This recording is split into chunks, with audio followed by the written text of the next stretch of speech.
এখন আমি এখানে বর্তমানে ফ্যানের জন্য এক্সট্রা ক্যাপাসিটার দিছি আলাদা, এবং কম্প্রেসারের জন্য আলাদা ক্যাপাসিটার দিছি। ঠিক আছে, দুইটা ক্যাপাসিটার আমি ইউজ করছি। দেখেন আপনারা, আমি এখানে রানিং স্টার্টিং দিচ্ছি, এখান থেকে নিউট্রাল শর্ট করে দিচ্ছি, কমন ডাইরেক্ট এখানে ফেস থেকে কমন হয়েছে। আমি এখন এটা ফ্যানের সেপারেট ক্যাপাসিটার, এবং কম্প্রেসারের জন্য আমি আরেকটা ক্যাপাসিটার ইউজ করছি, যেটা কম্প্রেসার ক্যাপাসিটার, ওইটাও আমি আলাদা করে দিচ্ছি। ঠিক আছে, এখান থেকে ডাইরেক্ট কমন পাইছে রানিং স্টার্টিং, এখান থেকে রানিং স্টার্টিং আছে, এখান থেকে নিউট্রাল শর্ট করে দিয়েছি রানিংয়ে, কম্প্রেসারও চলতেছে। ঠিক আছে, এখন এরকমভাবে যদি আপনারা ওয়ারিং করেন, আপনারা যদি এক ক্যাপাসিটার থেকে যদি ফ্যান এবং কম্প্রেসার দুইটাই চালান, তাহলে আপনার কম্প্রেসারের সমস্যা হবে এবং কি আপনার ফ্যানেরও সমস্যা হবে।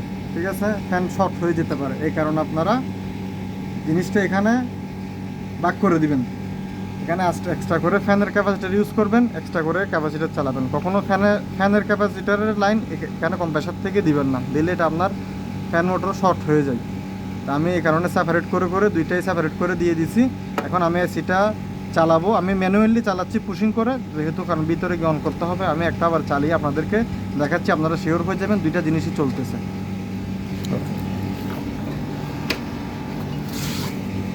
আপনারা দেখুন, আমি এখন পুশিং করবো ম্যানুয়ালি, দুইটা ফ্যান এবং কম্প্রেসার দুইটাই স্টার্ট নিবে। ওকে।